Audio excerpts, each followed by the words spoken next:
Okay, class, we proceed with our class. Yesterday, we take a look at several new thing, especially when we touch about instruction cycle.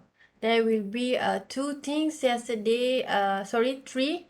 We look into fetch cycle, execute cycle, and interrupt cycle. This is three stages that important for you when you are doing a processing. And we look into the example how basically the fetch cycle took place when there is a fetch cycle, and another one more thing when you are dealing still under fetch cycle but it is having the indirect cycle. When you have a content on your command or instruction having indirect, then you're going to continue your fetch cycle with the indirect cycle.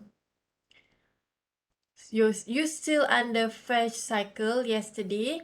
We take a look into until this example. So today, yesterday also, we touched a bit about execute cycle. We look into the example number 6 here, and today we will continue with another example. Start from example 7a, which is under fetch cycle and fetch cycle indirect. Okay, let's see here what happened when you have a fetch cycle.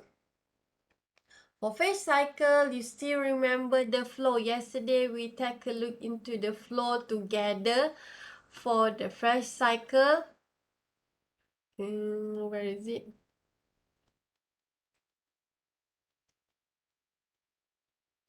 Okay, we take a look into the flow. First of all, what happened when you are having a... Where is my pen? Why is not moving?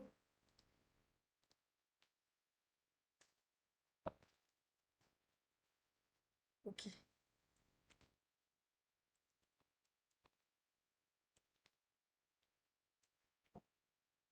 Okay, under our fetch cycle here, we looked yesterday about our pointer. When we have the value, let's say what is our offset current for our pointer, and it will then update to your MAR for your CPU. Sorry, keyboard tak bergerak. Wait, actually my battery is low.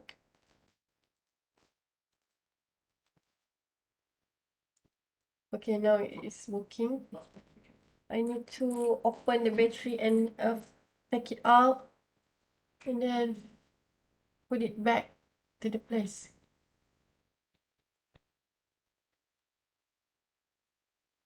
Okay, we take a look into the process when we have the flow for phase cycle and then indirect cycle. So today we will use the similar example, the general things that you will use for fetch cycle, for indirect cycle also. So what will happen? Control unit will trigger to the memory, and then memory will feed it back to the data bus, and then from here it will be sent to the MRR and go back to the MVR, go back to the MAR. So it's all this flow we already looked together. So for example 7a here, under fetch cycle, you were given the instruction.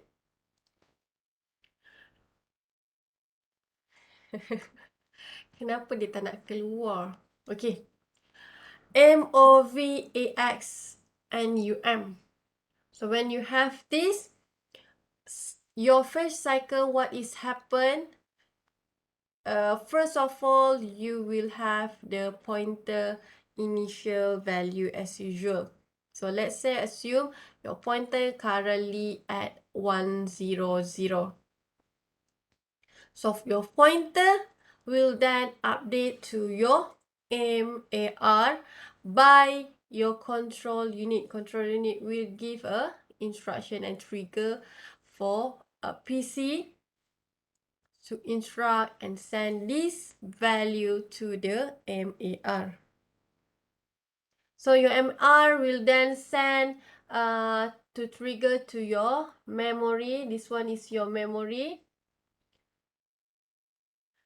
through your address bus. Through your address bus, because you are currently using the addresses that given. After you go to the memory, so the memory will fetch whatever data in the memory address. Then it will revert back to your CPU using the data control. Revert back, so it will be red color here. It will revert back to your CPU using data bus. Where it going to go? It's going to go first at the MBR. It will fetch whatever inside the addresses in your memory, but later on, firstly, you did not check whether it is indirect or whatever inside the data. You just fetch it and send it to the MBR. So MBR take this information, take the data, and it later will be updated to the IR. So this is a fetch cycle. Then later you will notice at the same time, when you finish this instruction, at the same time, your pointer will increase 1. Of course, you did not like just point to the similar pointer. So you're going to increase 1 at the similar when you finish send to the IR here. But now you can see here, after that, your IR will check whether what is the value in the memory that's sent to you, whether it is indirect or not. So it will check. So if you find out that the memory data is having indirect instruction, then your control unit will instruct your memory. Now it's going to use another bus system, which is control bus. So you can see that just now you are using for the normal fetch cycle without you know that you are using an indirect or not. First of all, you will use the address bus, which is from the pointer. You are using the offset value of address. That's why you are using the address bus. Then when you are using the address bus, you go to where? Your memory. This is memory and also CPU connection using the bus. After that, memory will revert back using the data bus, because everything here stored in the memory is called as the data. So they're going to revert back using the data bus to your CPU. This all CPU, okay? But specifically in the CPU, it will send to the MBR. So your MBR later on will update to your IR. But IR just, okay, store first. Okay, I acknowledge that I receive data from data bus from the memory. And in the same time, my pointer for the PC will be increased or updated. What else? Okay, then after you finish this cycle, you're going to check whether you have just now what? You have the indirect instruction or not. So if you have indirect, then you need to do the indirect. I punya Pencil ni asyik hilang je. Indirect cycle. So you need to use indirect cycle. When you start, first thing, when you start indirect cycle as yesterday, your control unit will trigger. Okay, it's noticed there is indirect cycle. It will send to the memory to instruct using a control bus. Then it will be sent to the memory. Memory will revert it back again. Again, when it revert, where it's going to send? It's going to send using the data bus again. So it will inform, okay, this is indirect value. And if it is indirect value, where you're going to check? So it is under 450. This is the data that will be sent back to the MBR. Okay, let's say in this one picture, if I can relate it in one picture, KECIL. For first time when you have a cycle, you have the starting pointer at 100. And for this time, your control unit will trigger your PC. Okay, start. Okay, it's going to start at here, and PC will update your MAR value equal to 100. So MAR, your CPU will connect to the memory using the address bus. Here, and your address bus will be looking at 100. Okay, this is instruction. This we call as data in memory. So this one will be sent back using your data bus because we know data is stored in our memory. Go to the MBR. MBR, then notice and send it to IR. Finish. After that, IR will check, and at the same time, PC will increase 1. IR will check, okay, there is indirect cycle. So, control unit will trigger a control message to send to the memory using control bus. And now, what they want to fetch is information at the indirect address. The things is 450. For this one, so it sent. Now the data that we revert back is this. So here it will send back using the data bus to the MBR. MBR will get the value 000A. And this value will be sent to IR to store. So that is the all the flow. So at the beginning, it will detect IR have the indirect cycle, indirect message. Then it will send to the MBR to tag the 450 instruction to get the information for 450. Then your memory will revert back with the value of the MBR equal to 000A. So this is the flow.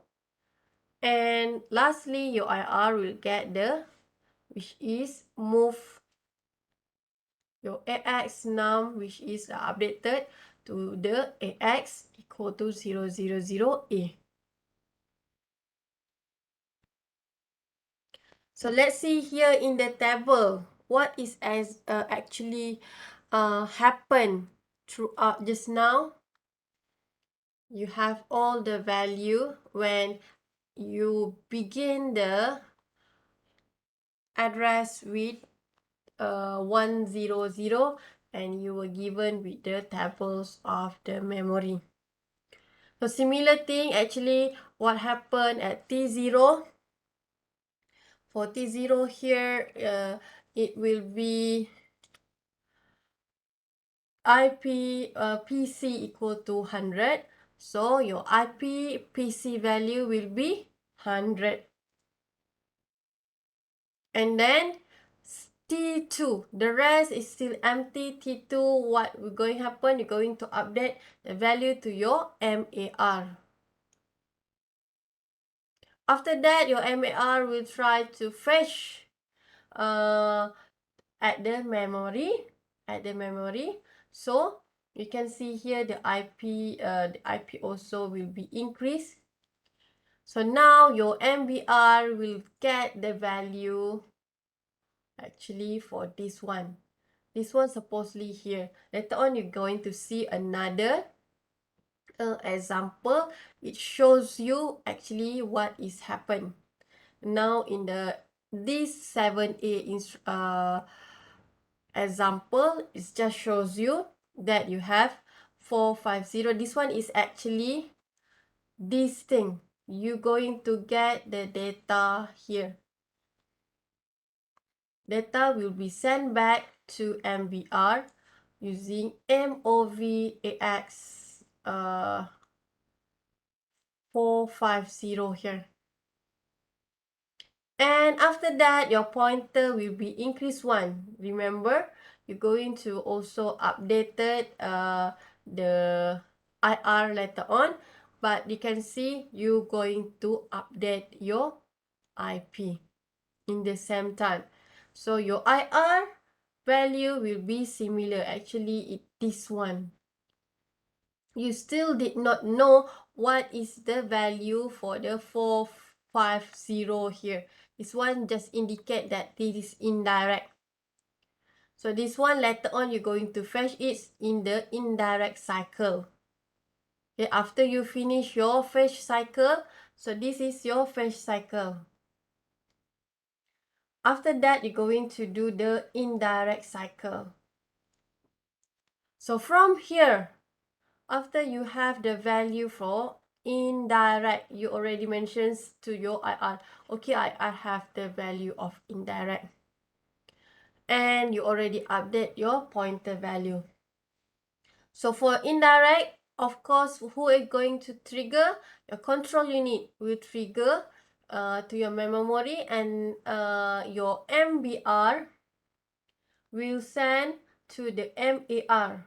What is the value for indirect? So it will give 450, the indirect value. Okay, go back to here. You can see for the first time, your control unit will trigger your memory. It will see, okay, you have the indirect. So what is the indirect value? It is 450. So you have the 450 here. MBR will inform MAR to get and fetch the data from 450 here. Okay, so go back to this table. After that, this value, you're going to look into inside it. Inside it, then you're going to update to your MBR. And lastly, of course, your IR or EX. So here you get the value of 0000E at your MBR, and you will update to your AX, which is MBR value. You're going to update to your AX. And you can fill in the rest, but this one is the most important thing. And the rest is actually going to be similar or remain. Okay, it's going to be remain if there is nothing changes. And this one is, I think, making you confused. Later on, you're going to see actually this is the thing informing it is indirect for these addresses. So let's see another example number 8 here.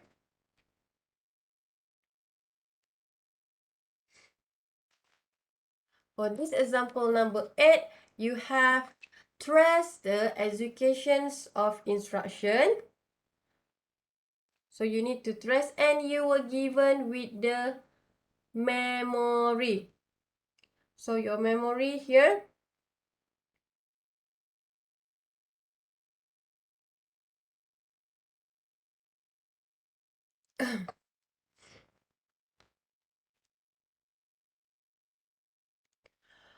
first of all, what you're going to do as usual, you're going to try to check the pointer first. So it's not mentioned in the question, but you need to know, okay, it will be start at 0, 1, 0 because it's given already.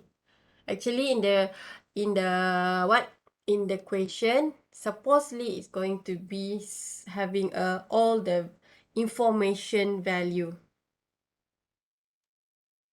Okay, now you can see here at the beginning, you're going to point to 0, 1, 0, 0.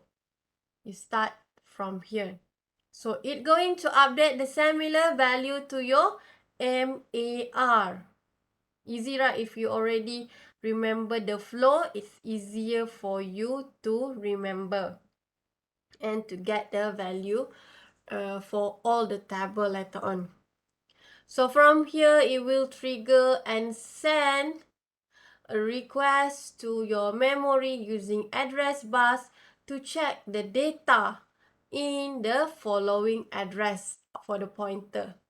So it will try to find what is actually data in this address. So the memory will revert it back using the data bus to where? To your CPU, specifically at your MBR. Just now starting, of course, your control unit will trigger. Everything will be start for your control unit because control unit having a function of what? It will trigger and to send a control instruction to all.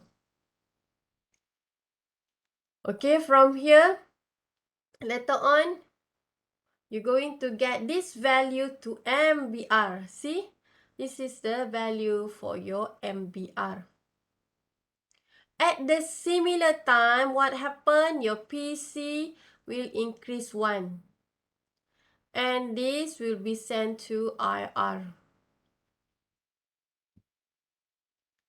So here will be sent to IR. Now you can see here it is slightly quite different because you have N. So you have N here. Actually, you need to know what is N. Whether it is direct or indirect instruction. If you have like this, it is going to be direct value. So you don't know what is the value of your N. So actually this one supposedly it will be mentioned, might be this will be the addresses that indirect, which is N equal to 9A. So from here, you have this thing which is actually it is similar to here. And you're going to know that, okay, you have indirect cycle. Indirect cycle, you're going to use and continues with indirect addressing. Your MBR, we see, okay, where is this? So you're going to update this value to your MAR and your control unit will trigger your memory to send back the value. What is the value? So here you can see this one will actually see, okay, at this following, where is the addresses? This one no need for me to discuss anymore because this one is what is the type of instruction. You have the indirect instruction, you have direct instruction. If it give you directly the address, if you were given with directly the value for the data, what you're going to see and to do. So here, Kenapa keyboard I tak boleh guna lagi ni? Sekejap ya. Where I need to open the cover.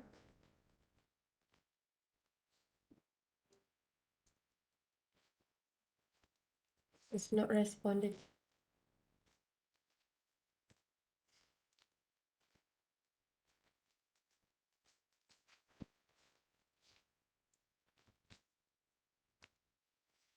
Okay,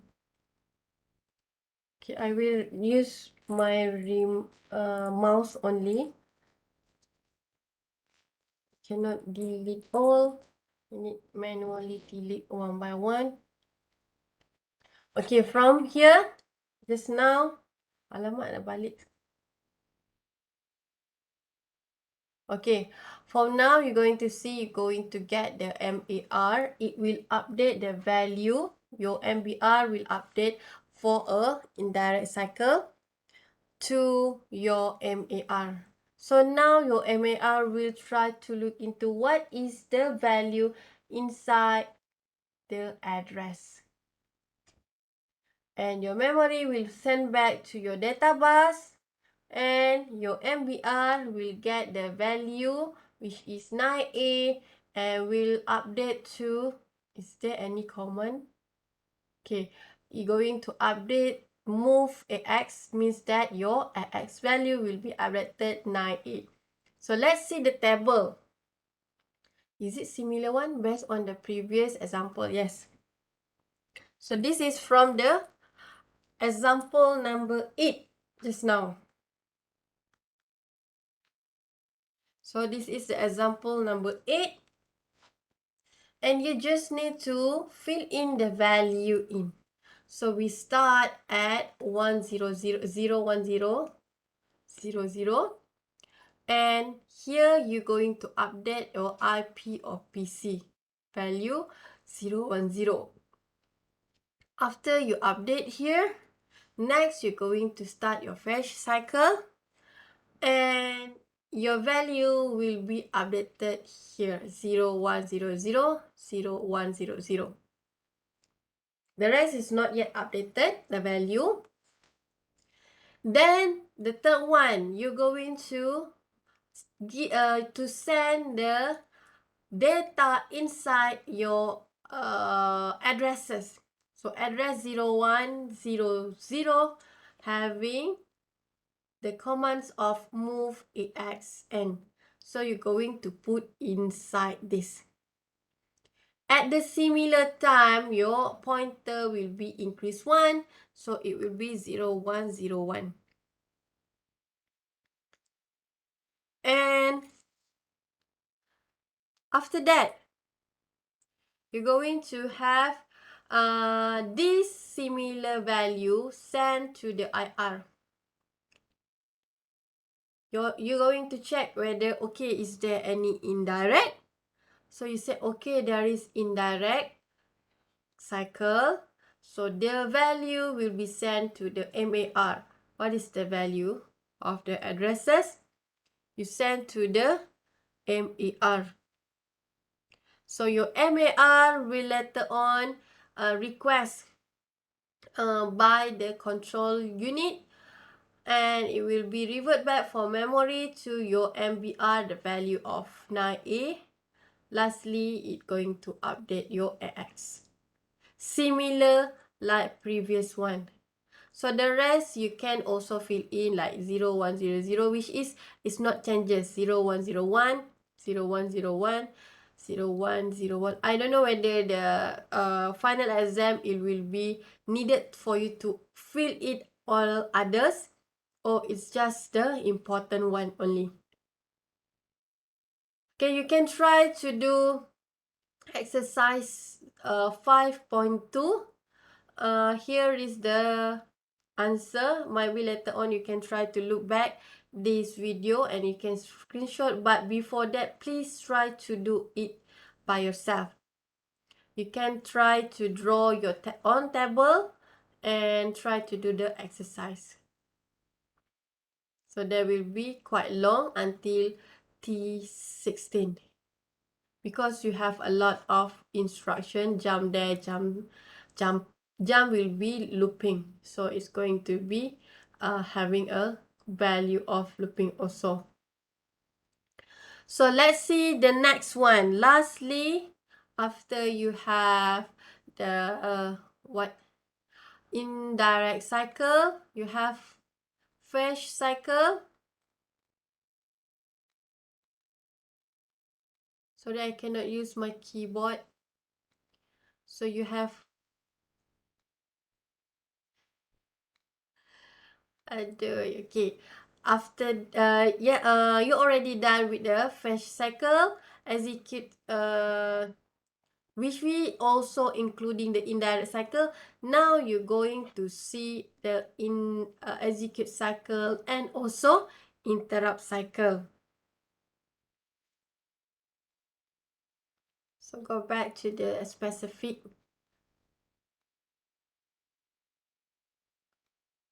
Okay, now we look into the interrupt cycle after you already done execute your cycle. All the computer provide a way of interrupt, which is the fetch, decode, execute. Fetch, decode, and execute cycle. So interrupt can occur. So there is 3 conditions.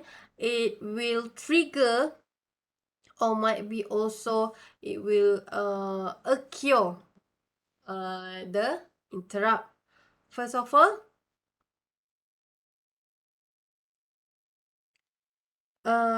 all, you can see here first is a user break is issue.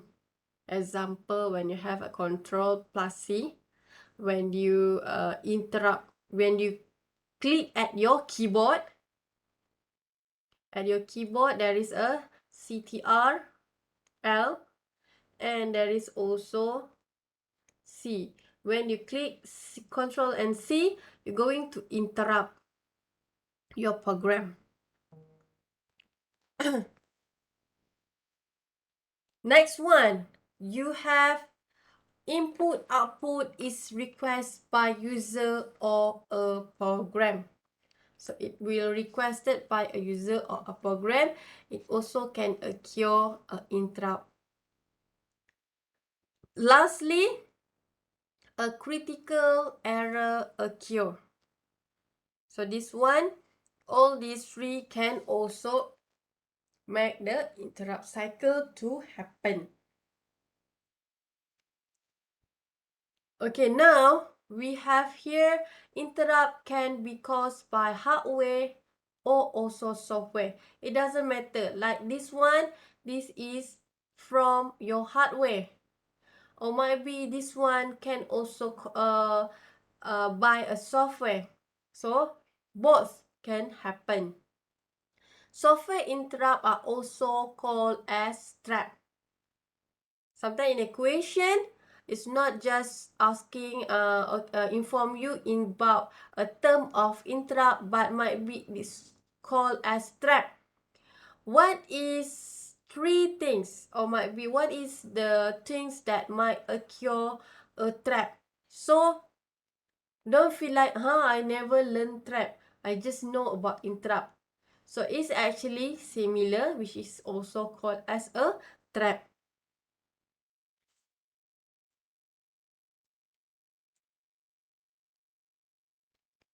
Okay, interrupt processing involve adding another step, which is to fetch, decode, execute cycle as this below diagram. So you're going to have, after you do the fetch, decode, execute, when there is an interrupt, you need to have this one. You need to check, is there any interrupt issues or not? If yes, then you need to process the interrupt. If no, you just continue perform the fetch, decode, execute cycle as usual. So this is the things that you need to modify or adding to your flow.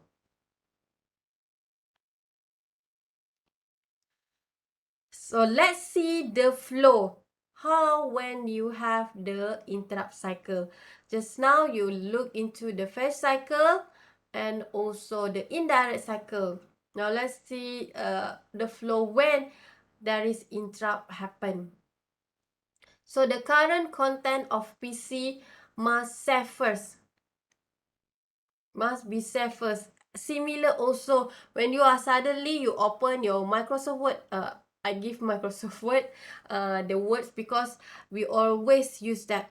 Suddenly you just close or shut down your computer and it will mention, okay, you still did not save this and this. So you need to have and save whatever process that you are doing. And so that your process can resume normal activity after your instruction.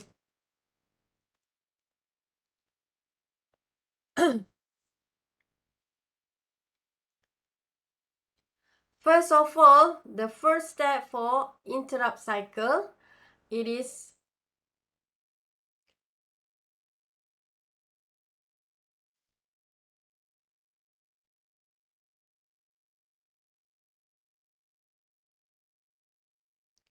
okay.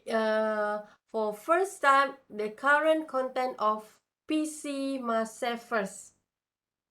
So it must save first, and it will be saved to come back after the interrupt.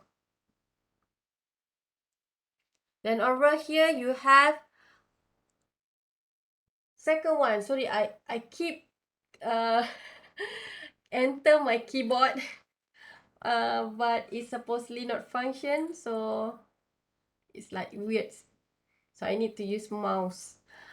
Second one, the content of PC is transferred to the MBR. So you can see it's slightly different. Just now you're going to share the content, or might be going to share the pointer value addressing to your MAR. But now you can see under interrupt, it's going to go to your MBR. Then MBR will place to the data bus. You can see the correlation that MBR always connected to the data bus, whether it is coming from or to the memory. And MAR is on the address bus. Okay. So now here, what else? After you already place it on the data bus, the special place in the memory to keep this given by your control unit to MAR. Then at the same time, you can see you're going to also place it to the address bus. This one will be placed to your address bus. So then it will be sent to a memory. It's going to save in the stack. After that, after you already sent to the memory, your PC will load with the address of the instruction cycle. So you need to remember what data that addresses that you loaded before this. So it will be saved later on to the PC. So that will be a flow for instruction cycle. Maybe later on when you see the example, then you can see more clearly. But it's okay, you can see later on is quite messy here on the program, like you have an error, but it's more understanding because you can see there is a several comparison, no interrupt, interrupt in the input output with the short and a long. So before we go proceed to the example, you need to know more about interrupt. So virtually all computer provide mechanism by which your input output or even your memory, we call as a module, may interrupt a normal process of the processor. Sometimes it's happen. So interrupt, similar also sometimes when you have what auto shutdown, auto update. So it also some sort of the interrupt, because you interrupt your normal process. You are suddenly, like I am currently now, let's say I am teaching, but suddenly there is some interrupt from my PC. So any update or anything that occur, it can be done also in our normal processing. So interrupt let the CPU execute its normal instruction sequence and pause the service the external device only when they signal the interrupt that they are ready for the CPU and attention. So now let's see the example when we have a program flow of control without and with interrupt. So we have two types of interrupt, short and also long, especially when it deals with the input output device and waiting. So here we have, firstly, let's say we start at a user program. You write something in the middle of your program, and then there is a program from your input output. You try to do it. This is the flow when you try to write, and then suddenly or input output at a similar time try to do and give any commands. But you can see here the flow when you are trying to do your input output. You put something, maybe you save it, so it is under input output program. So you also have a command, and then you finish. You go back to the previous initial where you start and you stop. Similar also, I need to manually delete it. So when you continue writing, suddenly you have the input output command interrupt and so on, but it is not interrupt and go to others. It directly goes to the similar point until you finish. So for this process, it's called as no interrupt. Let's see what happened and where it's going to be as a interrupt. So let's see first the differentiation. So when you have the interrupt, so you have a program, you are writing, and then suddenly you are doing a input output program, and there is command. But you can see without you finish, there is some sort of you can see you already give to the input output command without its end. Okay, it's not end anymore. Not yet. It's not yet finished for the input output program. So it continue. So in between, you're going to see that there is a interrupt because it's not yet finished. But you're going to see you have the input output command. You try to continue with writing, but in these things until you finish, it's still not yet finished in terms of your input output program. So you need to wait until your input output program finish. So it is a interrupt handling. After finish here, you can see after you finish, then you're going to continue and you try to write again. See here, you try to write again, then it's okay. You can see here the interrupt at this section because it's not yet finished. It's going to continue like this until you end. Then you're going to continue with writing. So you continue But you can see you try, then there will be another input output command again. It interrupt you again. So at this section there is a interrupt, but later on it will continue to write. So we call it as a short input output wait, because you need to wait several times. See here and here, you're going to have interrupt. Let's see another example of interrupt. For this part, what is actually happened? You're going to see a similar things when you have the interrupt handler. For this side, you start as usual, as similar. But when you can see here, you try to execute the input output program. There is similar interrupt, input output command. You continue with write up. So actually at this part, you have the interrupt handler happen, which is totally quite similar.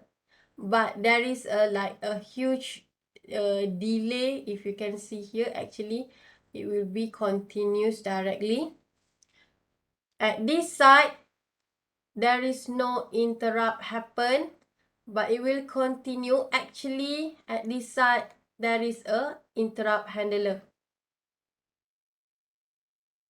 And what is the difference is, after you find until here, you're going to go to the interrupt handler instead of continue writing. Instead of continue writing, you still continue doing the interrupt until it ends. So from here until at this part, it's actually happen interruption, because you're not yet finished doing the program. But just now you can see, okay, you finish and then you're going to continue, and after you reach end, you're going to continue here. So there will be a part here, only short part is interrupt. Another short part is interrupt. But here you already end, so it is can be run because you already end. But for this part, you end here, but you going to see it's going to continue. There will be another. See, another one. Interrupt is not yet finished at this side.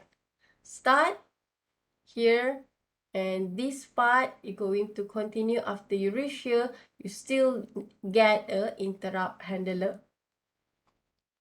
But for this part, you're going to see only a short, and you're going to have a continuous for the handler, short and short. So only short input output wait. This one is quite long for the interruption.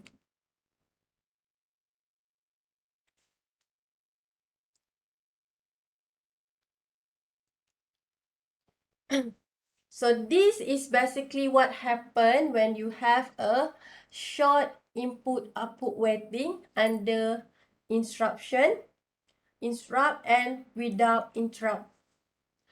So to gain the efficiency, consider the timing diagram based on the flow of control in this figure. User program code segment are shaded green. So you can see here, if you are user program, it is going to be shaded green. While for input output program, it will be gray. So here will be input output process wait. Here will be the process of input output wait. It will be continuous with time. While for the interrupt one, you're going to see there is an interruption and input output operation concurrent with the process execution with the input output and also your user program. So there will be interrupt also. For this one is the long input output wait. later on, we look into the example and see what is the differentiation to see it more clearly. Might be also for the example in terms of the cases of executing the program or user program. But this one is continuously quite similar, only it's compared with the interrupt and without interrupt. So what is the program? What is the timer? What is input output? What is the hardware failure? You can try to read by your own. This one is a class of interrupt. So you have 4 altogether. So the summarization for the register, memory unit, control unit, ALU, parts unit is a parts data, is a major components of the computer system. So computer run program through your fetch, decode, execute unless if you have the interrupt, you're going to add on the interrupt. So you're going to summarize it using the instruction cycle.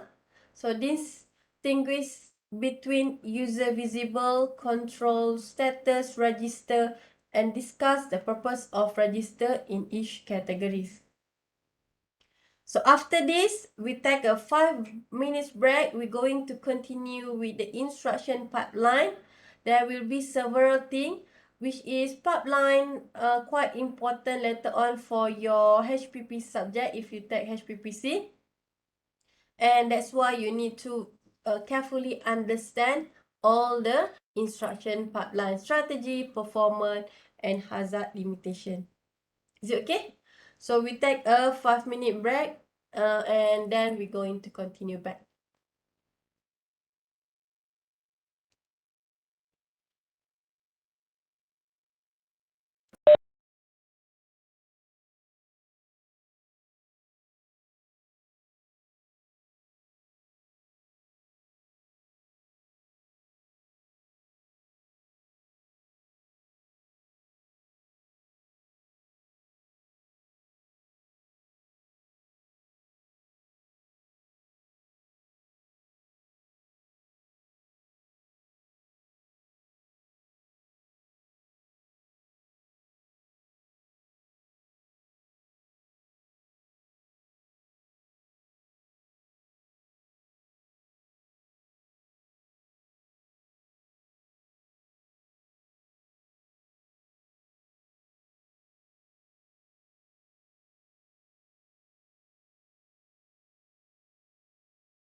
I'm going away, okay? I'm going to go to ladies first, okay? Wait,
Okay, class, let's continue back with our next.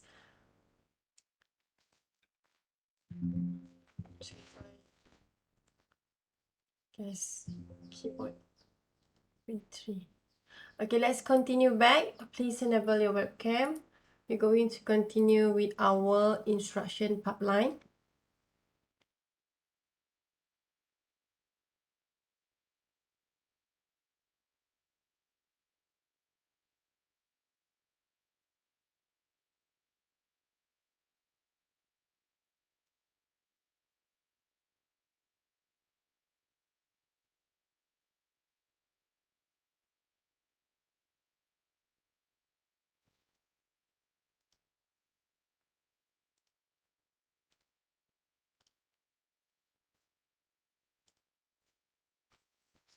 Okay, first of all, we're going to look into of overview, and then we will learn on pipeline strategy, pipeline performance, and pipeline hazards, which is on the limitations. Let's see first on the overview of the pipeline. So for here, we will see that organization enhancement to the process can improve performance. Another approach which is using instruction pipeline. So this is another approach that you can use in terms of improving your performance. CPU break, which is just now you learn in terms of fetch, decode, execute, cycle into tasks that perform in parallel, so that more than one task can be executed at a time. The concept of pipeline is to allow processing of new tasks even though processing of previous tasks has not ended. So you're going to do it like concurrently. Let's say you have process 1 and process 2. Let's say process 1 are having until like 100 millisecond start at the 0 time. But suddenly at T5, maybe P2, process 2 are also having an occur. And what happened using pipeline is going to allow this process 2, although your process 1 is not finished, so it will concurrently continues together using a pipeline. Although P1 process task is not yet ended.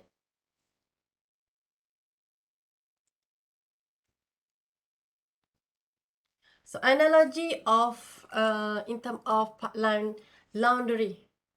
So you're going to relate it with the laundry. Anyone who has done a lot of laundry has intuitively used the pipeline. The non-pipeline approach to laundry will be as follow. Let's say you go to the laundry. First one, place one dirty clothes to the washer. So you have a washer and a dryer. So you have a lot of like clothes here inside. And you go to this one is a dobby or laundry. So first of all, let's say without a pipeline. So you're going to go and tag one t-shirt. One t-shirt and you're going to put into your washer. When the washer finish, you're going to place this t-shirt after finish is going to be wet, right? To the dryer. So the same t-shirt you're going to put at the dryer. When the dryer finish, you place dry load on the table and you're going to fold it. This t-shirt you're going to fold it. When the folding is finished, ask your roommate, of course, to put your clothes away. So this is the normal things that you did. But if let's say there are available other thing, so this thing is you're going to do, you can see a lot of time is needed to happen. This is student A, student B, student C, student D. So you are doing all of these at the laundry room, let's say. So after you finish, then you told student B, okay, you can start using your washing machine. You can start wash your clothes. Then the student B said, okay, I'm going to inform student C after I finish. So after finish, you inform C and continues. C also after finish done, then you inform student D. So you can see a lot of things and you're going to finish late at 2 a.m. So this one, the analogy, the laundry analogy, where you have 4 lot or 4 students for part lining. But you can have also, this one is non-part line, which is you're going to continue and there is a lot of things and took until 2 a.m.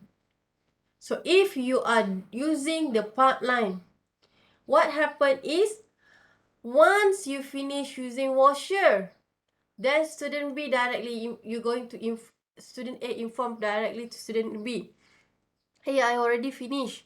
You can continue with the washer. So the student B can continue washer. I use the dryer for the student A. For the student B, after it finished the washer, it's informed student C, okay, I finished using a washer, you can now continue. So you can see how long you can take. It's only until 9:30 p.m. All of you finish doing your laundry. Compared to the things when you are doing all together, but you need to finish all. So this process you assume as the one process, including several subsection. Like one laundry room, you don't want to share with others. You said, okay, after I finish, then I can go back to home. I don't want to inform, or I don't want to WhatsApp my friend. But after I finish, I go back to the my hostel and I inform to my friend, okay, I finished that. Then you can go. So student B will go to the laundry and start. Student B also will do the same. So it's going to take until 2 a.m. Well, if you help your friend, informing them as soon as possible, after you finish using your washer, you directly inform so they can come and start doing their washer. So it is a pipeline. This is the pipeline doing, although it is in your daily activities, but this one is happen in your computer also. Means that whenever one system or one item in your computer already finished, you can start with others. So it concurrently happen. So all of you, you can see at this time, all of you at the laundry room together. So you are concurrently doing it together. So pipeline, 7 unit of time only. So you can calculate by yourself. It is all mathematical, but you can see directly the differentiation without or non-pipeline with also a pipeline. How long you're going to take for each of the process.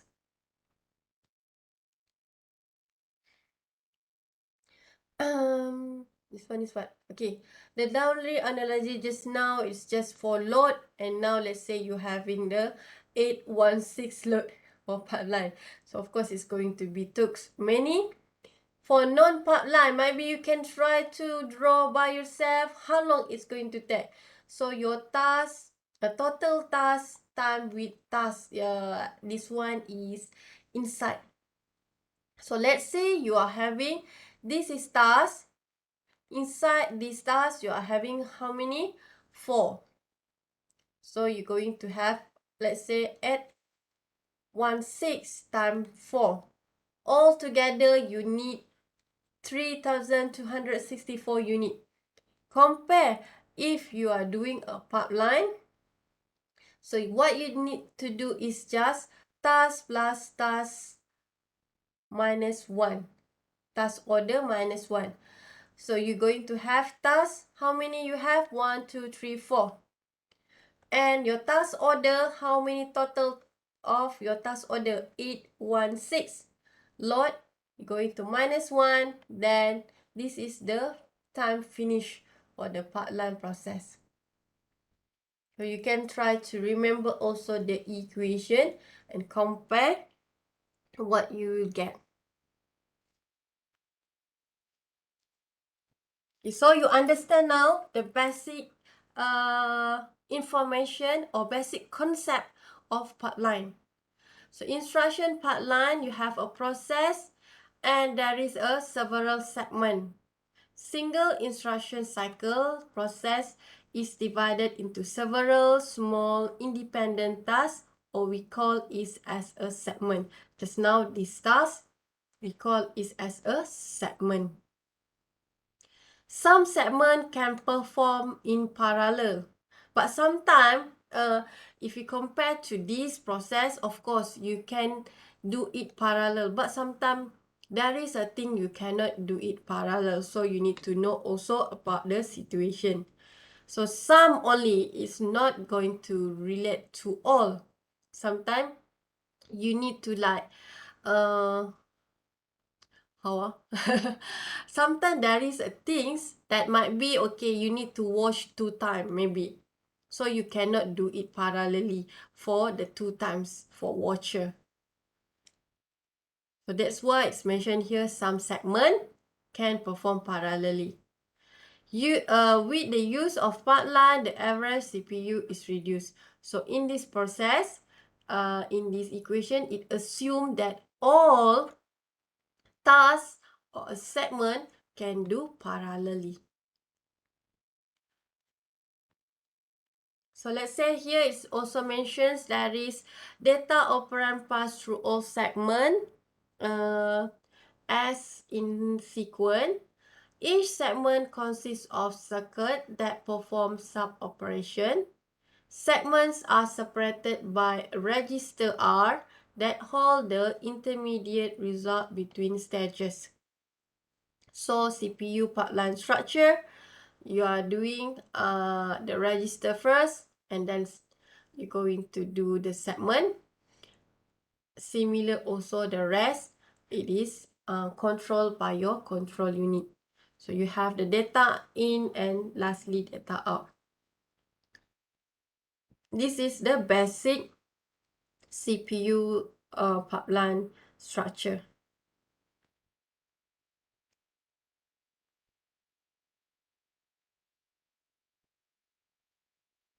So example number 9. Example number 9 here, it is under case 1. You have control unit, you have only 2. So you have data in and data out. So you're going to do the fetch first and then you're going to do execute. Only 2 things, fetch and execute for this segment, for this process. So you're going to do 2 things, fetch and execute.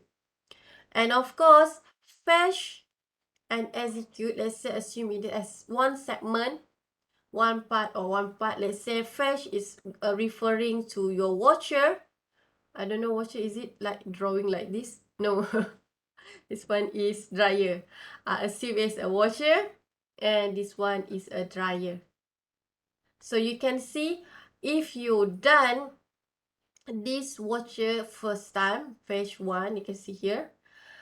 If you have another fetch or you need to do using a washer, So you can do it concurrently with execute because it's using different device, different process. That's why you can use it concurrently. So under pipeline, you can see fetch 1. After fetch 1 finish, you're going to do execute 1. In the similar time, we're going to get and let other fetch 2 to come into your data at concurrently, and fetch 2 will be also doing the execute. While doing execute for fetch 2, might be if you have another fetch 3, you can also allow another fetch 3 to happen and continues. So let's see a pipeline strategy.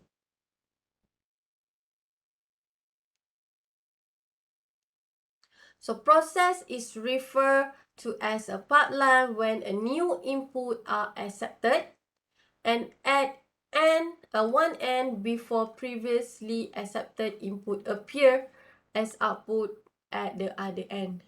So maybe you can try to understood this information, but if you understand the laundry part just now, means that you understand the pipeline theory, and now you're going to see what is under pipeline strategy. So as a simple approach, consider subdividing instruction process into 2 stages, which is fetch instruction and execute an instruction.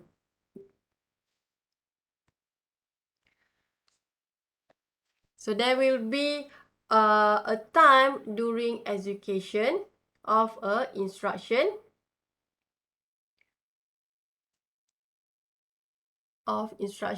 when main memory is not being accessed. So here, this time could be used to fetch the next instruction in parallel with executions of the current one. So let's say you have 2 stages instruction pipeline. This is the normal overview. So first, you have the fetch instruction, fetch, and then another one instruction, execute. You get a result. So this one is a basic for the simple view of pipeline. Instruction prefetch or fetch overlap. This process will speed up instruction execution. So let's see here, this doubling of execution rate is unlikely for 2 reasons. First, the execution time will be longer than fetch time. And second, a conditional branch instruction make the address of the next instruction to be fetched unknown. So here is, compared to others, this one is simple simplified view, and this is expanded view. When you have a discharge, waiting, and might be also when you have a new addresses coming in whenever you are doing a fetch execute process.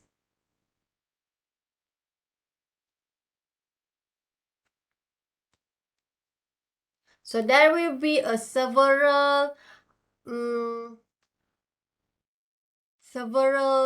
things that you need to memorize. So all of this is important. Maybe I can just pick one, calculate operand. So I just mentioned what is the functions, or what is the things that calculate operands do. So these functions to calculate the effective address of each source operand. So all the others, you can try to see what is the function. It's not yet function. So let's see another example. Example for case 2, example 10.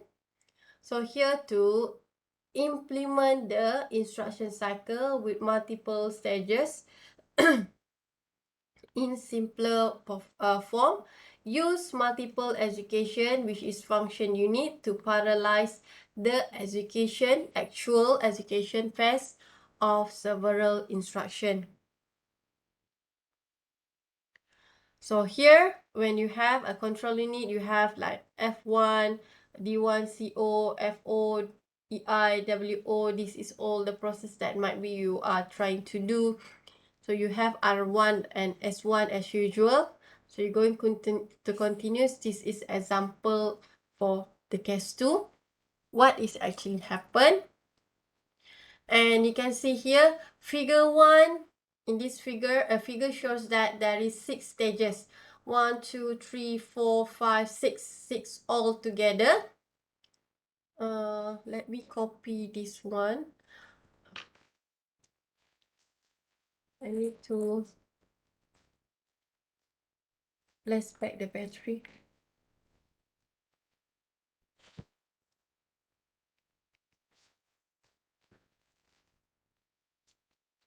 My keyboard did not function, so I cannot even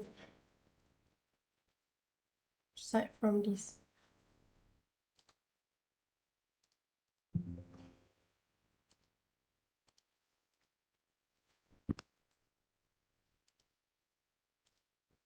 Okay. That cannot use the keyboard.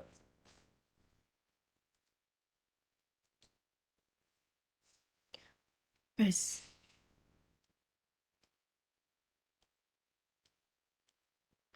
Where to put here, okay? Okay, in this figure, it shows that you have altogether 6 stages. You can, if it's depend on the question, okay? It's not going to be fixed like this. So, pipeline can reduce the execution time for 9 instructions. 1, 2, 3, 4, 5, 6, 7. This one is not the instruction, sorry. So from 54 times unit to 14 times unit. So this one, you're going to see how the 6 stages pipeline can reduce the execution time for the instruction. From 45 times unit to 14 times unit only. If you continue, you try to check whether you're going to get 55 or not. So from this 45, you can use the pipeline. Now you're going to get only 14 times. So you have, let's say you were given with 9 time for process. So similar thing, this one is 1. After it's finished, you're going to send another 1, 2, and then 3 until 9 instruction. It's mentioned, okay? Sometimes you can call it as a process also. So 9 instruction, which is 9 compared to just now, a student. Student A, student B, student C, right? So this one you have 9 students. And let's see here, when you finish for segment 1, R1, S1 is already finished. You're going to continue with instruction 2, shorten 3, and at the end. So this is the pipeline timing diagram. Maybe you can try to continue F1, D1, CO, FO, EI, WO. You continues because you're going to have 6 times 9, I guess. So you're going to get 54. Going to have quite long in time. So assume each stages equal duration. So you assume that each stages equal duration. All stages can perform in parallel. That's why you can see you have all stages perform parallel. No memory conflict, no branches or interrupt happen. So you get this kind of table.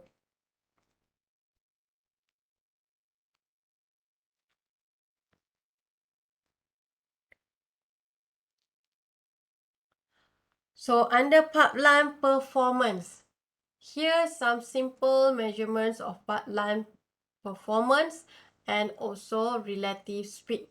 So we are using a S here. Let the execution time equal to T. Request the non-pipeline and pipeline respectively, and pipeline with K stages. So how many stages you are having, and execute an instruction. Just now you have 9 instruction stages, you have 6.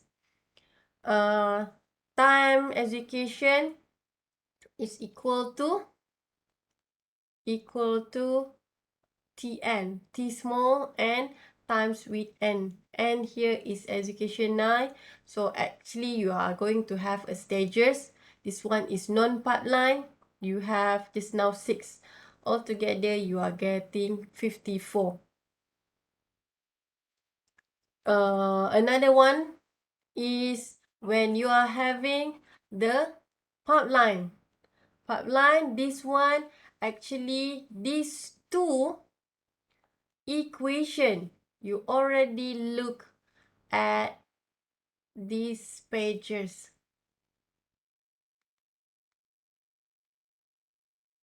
Sorry, I'm using a mouse, so it's quite hard for me. Okay, so this is the equation just now for pipeline and non-pipeline. So you can conclude it to be using this equation. Okay, please remember the equation. And after you get the value of non-pipeline and pipeline, you can be asked also in terms of speed up, which is S for instruction pipeline compared to the execution without the pipeline. This is the equation. You're going to compare both. If n is too large, n is what? Which is your instruction. Maybe you have 100 instruction or maybe more. So it's going to be from K, too large from K. And if too large from K, then your Tn equal to K multiplied with Tp. Those maximum speed. So you have a maximum speed here. So this is the equation 1, 2, 3, 4 that you need to remember under pipeline. So there is example 12 under this pipeline. It's quite simple. Example 13 also. Okay, we have time to do it together. Let's see one by one. For now, under example number 12, let's say it is non-ideal case. Means that just now, okay, when you are having washer, you are having the dryer, what else just now? You fall and you put into cardboard. So you have this, just now you assume it's to be, let's say this one 5 minutes, this is 5 minutes, 5 minutes, 5 minutes. So it's similar. But now you can see it is non-ideal case. So you're going to have a delay time as follow. So it's going to have a delay time as follow. So it's not a similar. I tak boleh delete. So the delay time for the interface register is 5 nanosecond. Calculate the cycle time of the non-pipeline and pipeline. So you are using the first two equation. Execution time for 100 tasks. This one is your N. And real speed up and maximum speed up. So let's see one by one how you're going to draw it. So you have a cycle, first segment. This one is, let's say, for your washer. This is for dryer. So you have your on time. 40 nanosecond, 25 nanosecond, 45 nanosecond, 45 nanosecond. And the interface register delay is 5 nanosecond. So you have a delay also. So this is all the times that you have. And you're going to place it into the equation. So you have the equation for first equation, non-pipeline and pipeline. You add it all together, total execution, and you have the delay. That's why you need to consider the delay, interface delay. Actually, if you don't have, you just consider with this. But when you have the interface delay, you need to put the delay also. So the longest, this one is cycle time with the non-pipeline and pipeline. But this one is one time only, one process, which is one student go and finish all together washer until save the your clothes into the cardboard. So this is only one student, one process only. Cycle time. Okay, cycle time. Let's say you are having like this too many form of this sinus sign, but you can see here your cycle time is only required for you to check one cycle, so one student. So that's why you just add on all these total education, total process for washer, dryer, folding, and then put it into your cupboard.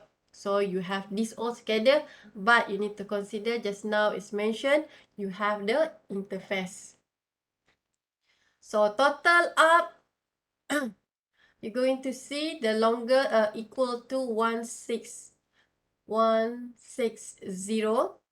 nanosecond. And this is for your Tn. Just now, what is your Tn?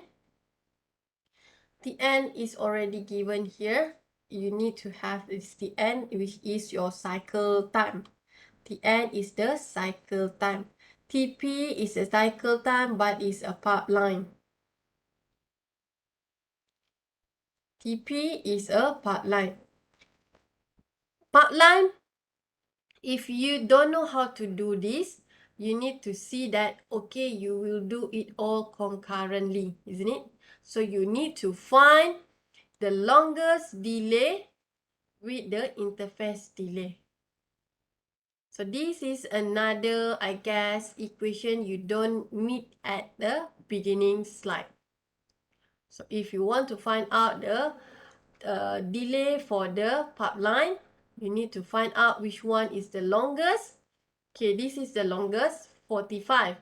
Then you just add with the interface delay. So this is the time for your pipeline. If you have 10, then you're going to multiply with 10, isn't it? 10 tasks for non-pipeline. But for pipeline, you need to follow also the equation given. So under a 100 tasks, you put at the end here, you're going to get 5150 nanosecond compared to non-pipeline. It's quite huge in second. Next, it asks you to find out the real time speed and maximal time speed.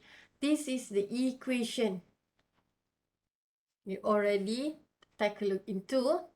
So you just apply this from the value you get here, and you get the maximum.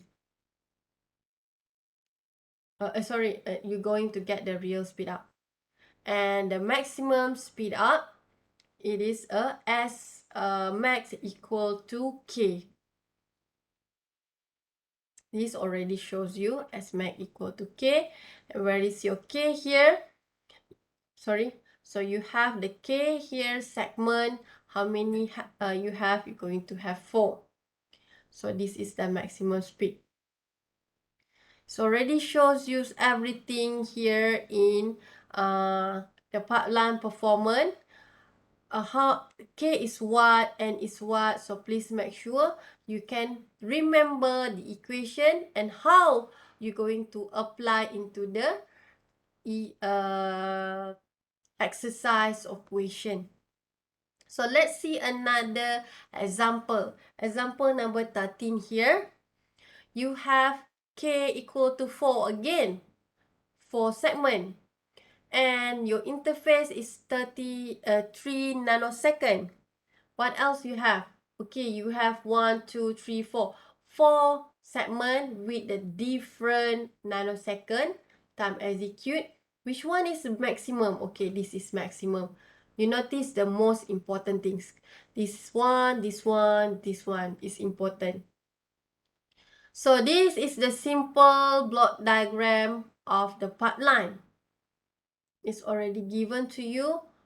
IR, IF, OF, IE, OS. Okay. So draw the space-time diagram and calculate. So this one is very easy. Cycle time, you just add this and also your interface. For non-pipeline and also pipeline. Pipeline, how you going to do? You're going to pick the maximum, you add with the delay. Execution time for 50 tasks. So just now you get the cycle, you multiply with 50 for non-pipeline. For pipeline, you need to apply into the equation. Real speed up and maximum. So let's take a look into this. Okay, so you need to draw the diagram.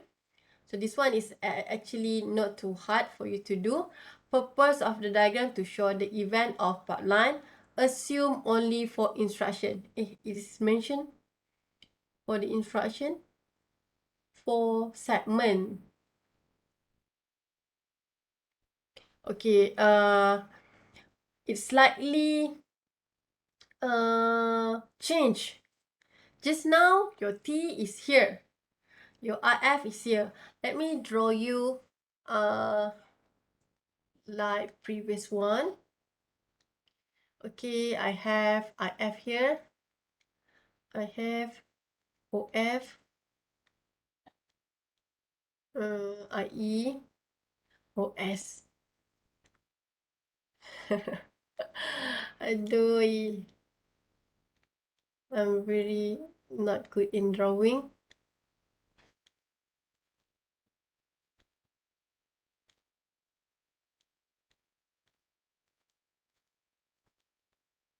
Supposedly it will be here like this.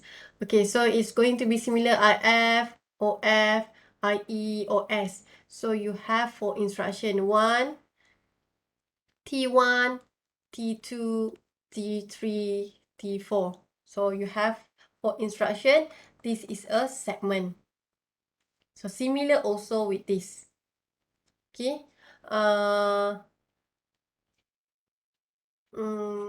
What else? Okay, this is time. This is time. You have T1, T2, T3, T4, T5 until T7. Okay, similar also. And this one is instruction 1, instruction 2, instruction 3, instruction 4. This is your K. So otherwise, you can draw as long as it is similar meaning. Actually, because this one is a pipeline, you can assume it to be parallelly done together. Okay, next, let's directly see the total time for the cycle. Add on together, including the interface. What is the maximum if 52 and you're going to add with 3, you get the pipeline cycle time. For the execution, you multiply with 50. This value you multiply with 50. And for the pipeline, this one is for non-pipeline. For pipeline, you need to put into the equation. So this is the value. For maximum, the value will be just divided into each other for real speed up. And for the maximum, we're going to refer to equal to K. Just now we have 4 segments. So quite easy, right? So as long as you know the equation and which one or how you're going to relate to calculate the cycle time, execution time, and etc., you can get 4 mark, I guess, for this kind of question.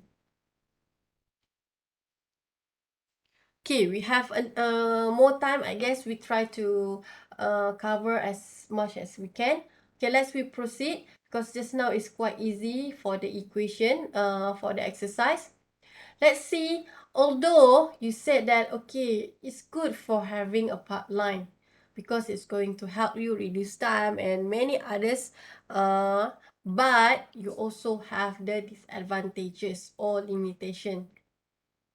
So a part line hazard occur when a part line or some portion of part line must stall before condition, which is do not permit continued execution. So charged pipeline stall is also referred as pipeline bubble. So this is another term for pipeline stall. You are having 3 categories under pipeline hazard or the disadvantages of pipeline: resource hazard, data hazard, and control hazard.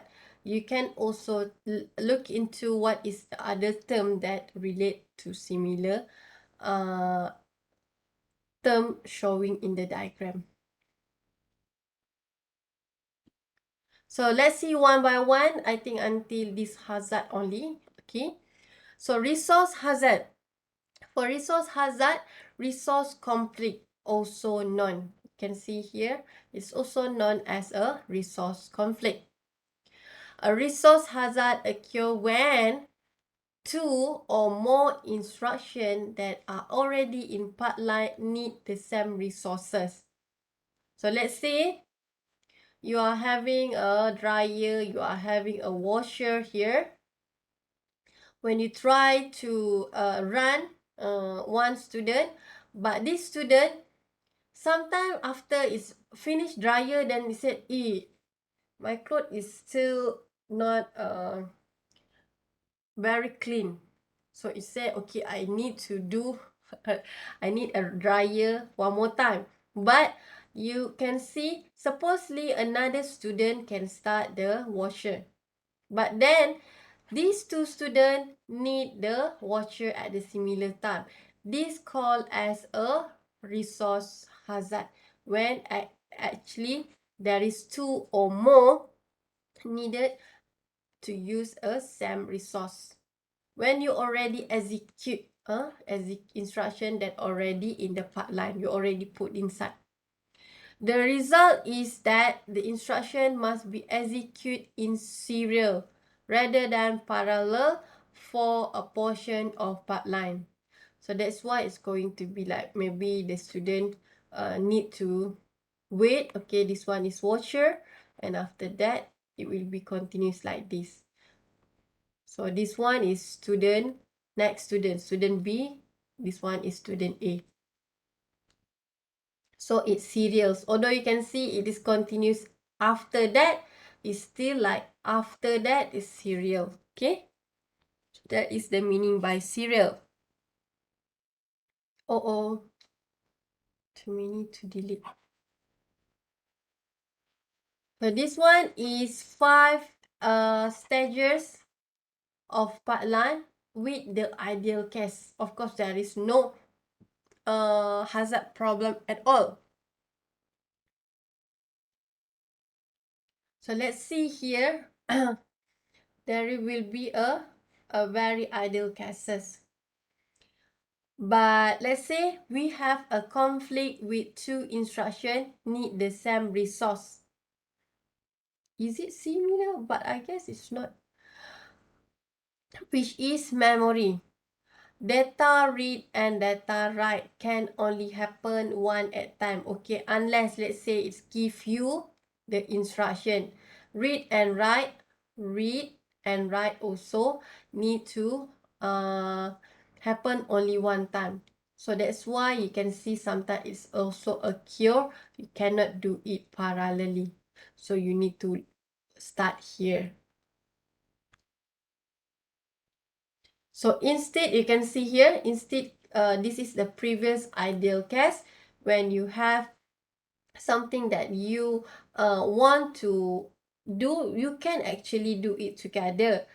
But when you check, oh, cannot, because this one and this one have the limitation. You cannot do it together, run it parallelly. That's why there is an idle here for waiting, and it will continues after this.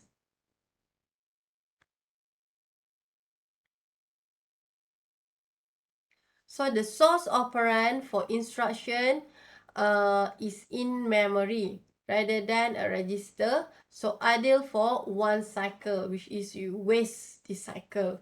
But this is what happened on the resource hazard.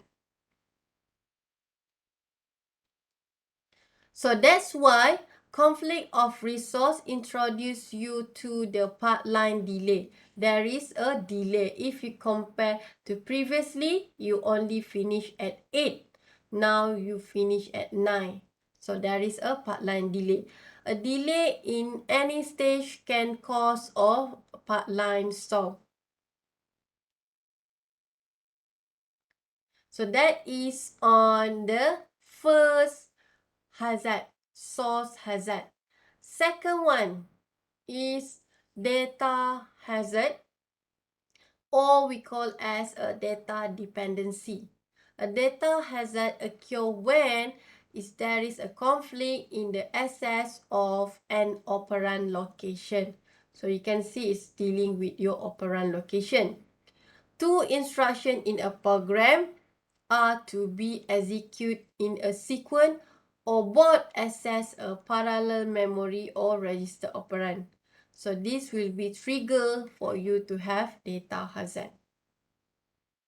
So it's give you just now what is basically FIDICOFO. So which one is related to data, especially when you want to deal with a memory and register operand. So you cannot do it together. So that's why here the add instruction does not update register EAX until the end of stage 5.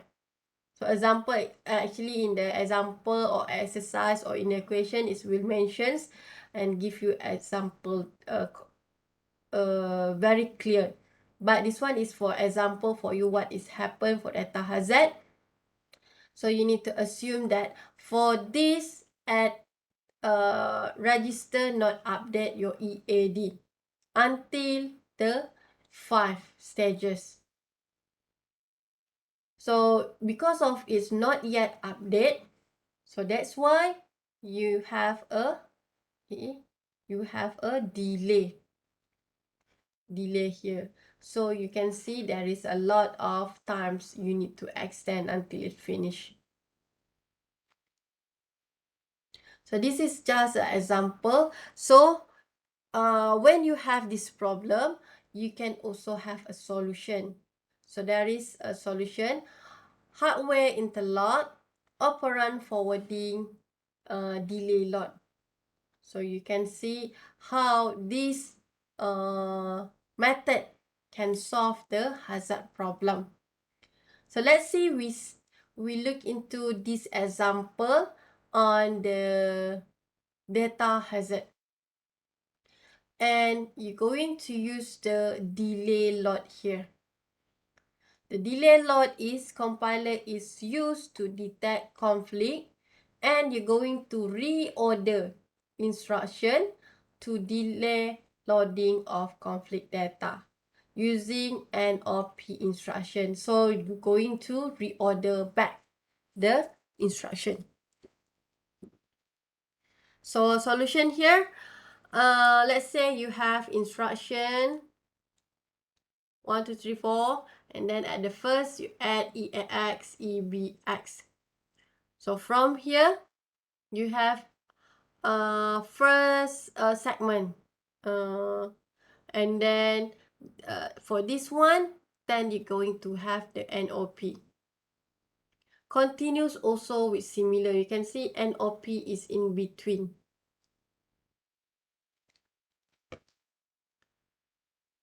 For this example, you're going to consider instruction, which is there are a problem with pipeline.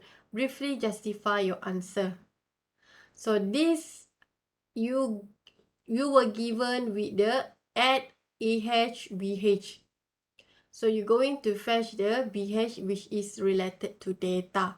So that's why it is under data hazard. So can this I2, which is I2 here, directly I1 and I2 is doing it parallel it or not. So you're going to check whether one by one you're going to try to do it. It's depend also in terms of just now first instruction, data instruction, and so on, whether which one are develops or use the data. So data hazard board are about to access the same register EH. So you cannot do it, and that's why you're going to use the NOP solution. Normally, your SOP will be taking place in between all the instruction. You're going to reorder the instruction to continue with NOP. So I guess later on we're going to continue with control hazard. I'm afraid that you cannot understand fully later on if we look into the exercise. So let's we end up our class first. Later we will look into the next or the last. I cannot use it. Okay, the last hazard problem. Where is it? Control hazard. This is the last hazard. Later on, you're going to have only a few things that to be covered in this subtopic only. The next subtopic also still have a lot to cover. So I hope that before we can proceed with others, please make sure you understand pipeline first. When you have pipeline, then you can see and look into there is several equation for you to memorize. Then we look into the problem. In terms of the problem, how are we going to solve it? Because normally you're not going to get all pipeline with the ideal case. This is all the ideal case. So normally we're not going to get the ideal case. So that's why we will have all the hazard problem later on. And how are we going to apply all the solution for our hazard problem. Is it okay? So we stop our class today and we continue back next week with our module 5 again. I hope next week we will finish our module 5 and directly jump into our module 6. Meanwhile, please be prepare your test 2 for test 2, we are having only module 3 and 4. Okay, please do study, and if I have the previous year or previous semester question from test 2, I will share to you. Is it okay? So thank you class. Stay safe. Bye bye. Thank you, Dr.